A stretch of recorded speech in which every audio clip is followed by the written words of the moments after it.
For me, I'd start with one simple equation, that is ratepayers, whether they're on the customer side, residential, or whether they're on the business side.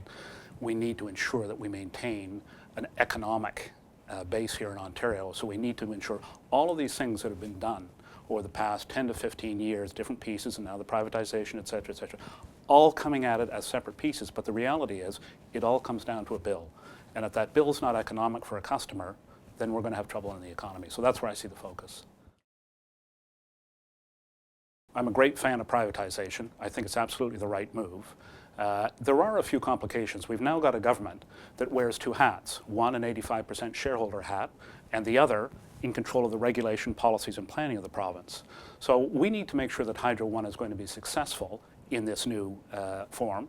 We need to make sure that the extra capital, the extra cost of the capital that privatization has, is balanced by at least equal to, and hopefully objectively, more savings from that new enterprise.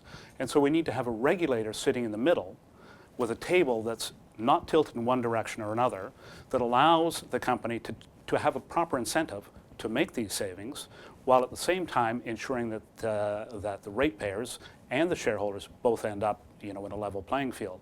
The problem is that anytime you start tilting the table, there's winners and losers.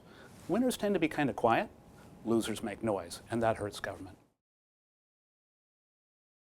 We're playing here on the wire side of the business, which is important because every cost we can get out of the system, as I say, is important for the first objective of keeping rates low for consumers and for businesses.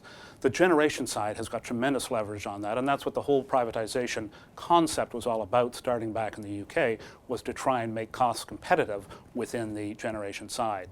So here, as Ontarians, we've got a big project ahead of us at two separate enterprises, Bruce Power and OPG. They're looking to refurbish 10 nuclear plants supplying somewhere in the range of 40%, a little less than 40% of the electrons in this province for a $25 billion price tag. And all of the planning which the government has done is based on everything going according to Hoyle.